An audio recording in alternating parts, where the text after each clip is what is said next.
क्या मात्र 10 फुट की दूरी पर लगे ट्यूबवेल के पानी के स्वाद में अंतर पाया जा सकता है? क्या एक में खारा और एक में मीठा पानी आना संभव है? अगर हम इसे वैज्ञानिक दृष्टि से देखें तो शायद यह असंभव हो, पर कहते हैं ना कि भगवान की डिक्शनरी में असंभव नाम का शब्द नहीं है। जो काम मानव और विज्ञान नहीं कर सकता, उसको भगवान एक पल में कर सकते हैं। दर्शकों, आज हम आपको ऐसे ट्यूबवेल के राज से परिचित कराने जा रहे हैं। इनसे मिलिए। ये हैं देवदत्त मेघवाल जी, श्री गंगानगर, राजस्थान से, जो पुरातन संस्कृति में चली आ रही रामदेव माता और भैरव की पूजा अर्चना किया करते थे, परंतु फिर भी इनकी कमर की दिक्कत के कारण ये 5 साल से बेड रेस्ट पर थे। डॉक्टर्स ने जवाब दे दिया था कि इनका इलाज संभव नहीं है, परंतु जिस दिन इन्हें मिली संत रामपाल जी महाराज जी की शरण, इसके बाद इनकी कमर की दिक्कत तो दूर हुई ही, साथ ही साथ एक ऐसा चमत्कार हुआ जो विज्ञान के लिए असंभव है। मात्र 10 फीट की दूरी पर इन्होंने 2 ट्यूबवेल लगवाए हैं। एक में खारा और एक में मीठा पानी आता है। यह सब संत रामपाल जी महाराज जी की दिव्य आध्यात्मिक शक्ति का चमत्कार है, जिसका प्रमाण आज भी साक्षात विद्यमान है। क्या है 2 ट्यूबवेल का राज? सुनिए पूरी कहानी देवदत्त जी की जुबानी। सर नमस्कार। नमस्कार सर। सर क्या नाम है आपका? मेरा नाम देवदत्त मेघवाल है सर। कहाँ से आए जी? राजस्थान गंगानगर से हूँ सर। अच्छा, एक बात बताइए, संत रामपाल जी महाराज जी से नाम दीक्षा लेने से पहले क्या भक्ति साधना करते थे आप? पहले मैं रामदेव महाराज की सेवा करता था, भक्ति करता था, गोसाई जी की भक्ति करता था और माता की भक्ति करता था, भैरों की भक्ति करता था जी। संत रामपाल जी महाराज जी से कब जुड़े? मैं संत रामपाल जी महाराज से अपने 1 मार्च 2014 को जुड़ा था सर। संत रामपाल जी महाराज जी से नाम दीक्षा क्यों ली, जब आप पहले ही भक्ति कर रहे थे? तो संत रामपाल जी महाराज से मैंने नाम दीक्षा इस प्रकार ली सर, क्योंकि मेरे कमर में बहुत ज़्यादा दर्द था, इसलिए मैंने संत रामपाल जी महाराज से नाम दीक्षा ली सर। तो क्या सर संत रामपाल जी महाराज जी कमर का दर्द ठीक करते हैं? नहीं जी, मैं 5 साल से बेड रेस्ट पर था, तो क्या होता है जी, और तो कोई जरिया था नहीं, टाइम पास का कोई जरिया नहीं था।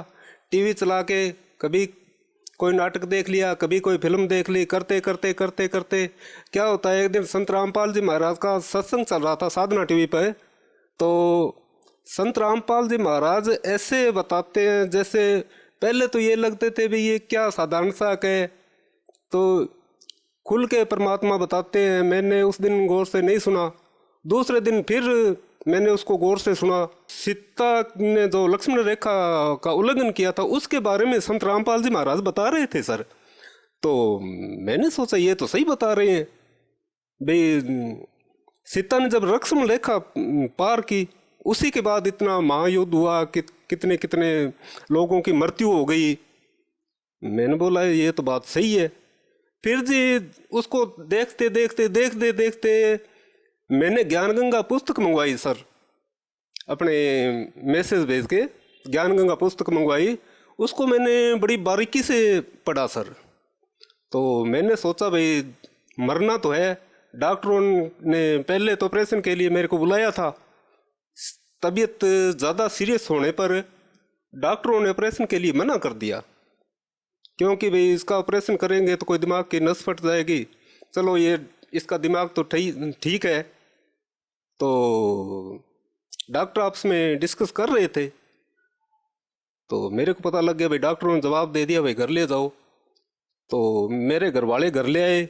उसके बाद क्या होता है सर, कभी किसी के पास जाना, कभी किसी के झाड़ा टोटका ये वगैरह कराना, और मेरे घर वाले देवी देवताओं में इतने लीन हैं भाई साहब, मैं आपको बता नहीं सकता।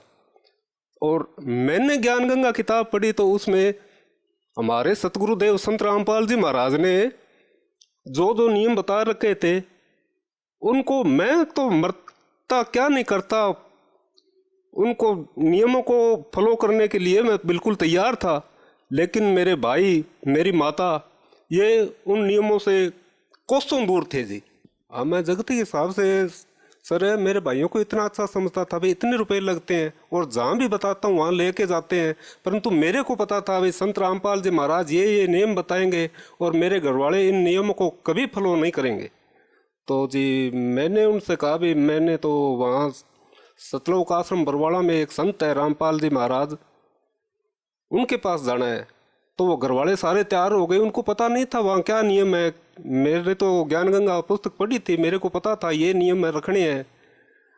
तो वो तैयार हो गए, भाई अपने गाड़ी ले चलते हैं, और चलते हैं, वहाँ भी चलते हैं, सारी जगह फिर लिए तो वहाँ और चलते हैं, अगर कोई फ़ायदा हो जाता है तो। मैं बोला भाई आप तो मत जाओ, मैं अकेला जाऊँगा। तो वो बोले भाई आप तो उठ बैठ नहीं सकते, अकेले कैसे जाओगे।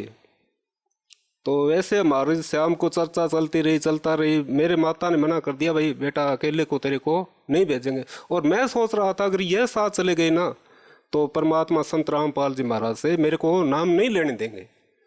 तो सर उसके बाद क्या होता है, मैं वहाँ चला गया, कभी गया हुआ नहीं था वहाँ हरियाणा हिसार बरवाड़ा में।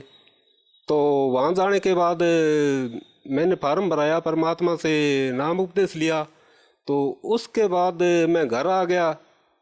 तो घर आने के बाद मैंने परमात्मा का फोटो लगाया, ज्योति जलाई, दंडवत किया। तो घर वालों ने विरोध बहुत ज़्यादा किया भाई साहब, इतना विरोध किया भाई पूछो मत, मैं आपको बता नहीं सकता। ऐसे करते करते करते करते तो 1 महीने बाद संत रामपाल जी महाराज के पास गया।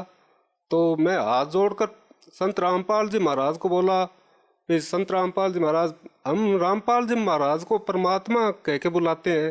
फिर संत रामपाल जी महाराज, एक तो मेरे घर में विरोध बहुत ज़्यादा है और एक शरीर में कष्ट है, उसका कोई मुझे फ़ायदा नहीं है।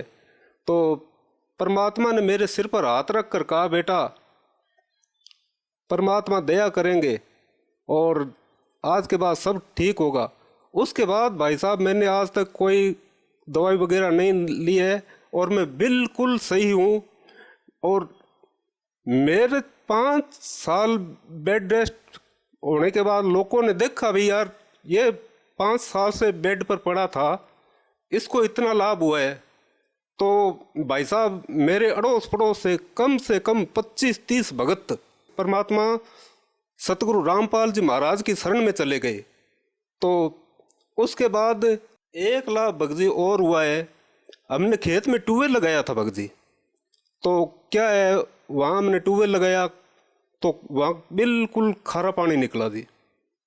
तो हम सीरियस हो गए।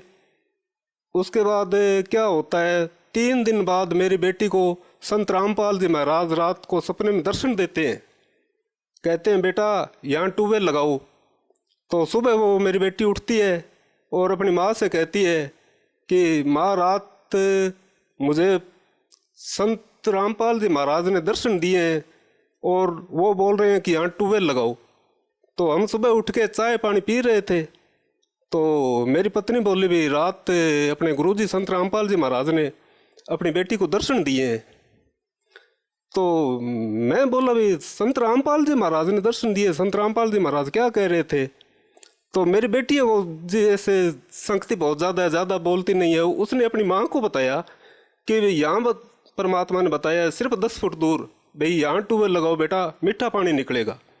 तो उसने ये बरवाड़ा कांड के बाद नाम लिया है।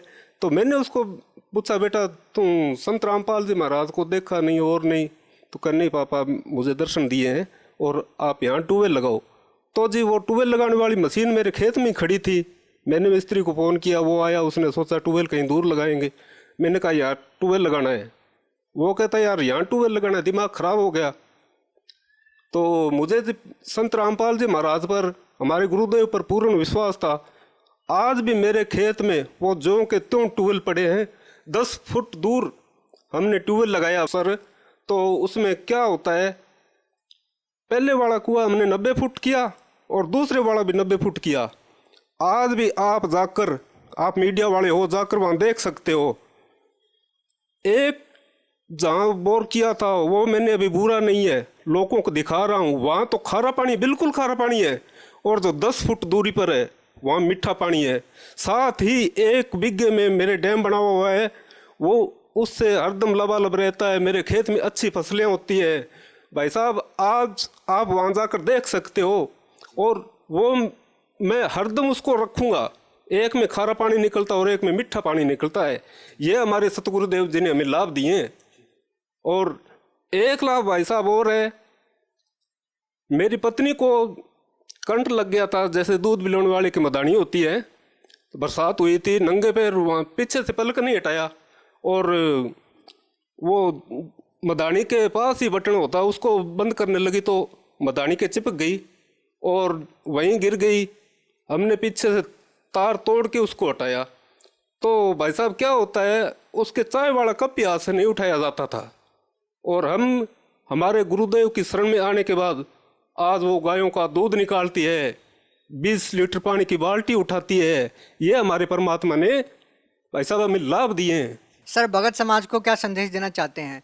सर, भगत समाज को मैं ये संदेश देना चाहता हूँ, खासकर पढ़े लिखे लोगों को, भाई आप एक बार शास्त्रों को उठाकर देख तो लो, भाई संत रामपाल जी महाराज हमारे गुरुदेव आपको क्या समझा रहे हो, एक ही वे की बातें करते हो। तो मैं तो भगत समाज और जगत को यही संदेश देना चाहता हूँ कि एक बार अच्छी तरह इनका ज्ञान समझो और इनसे उपदेश नाम उपदेश लेकर अपना जीवन सफल बनाएं। जी धन्यवाद। धन्यवाद सर।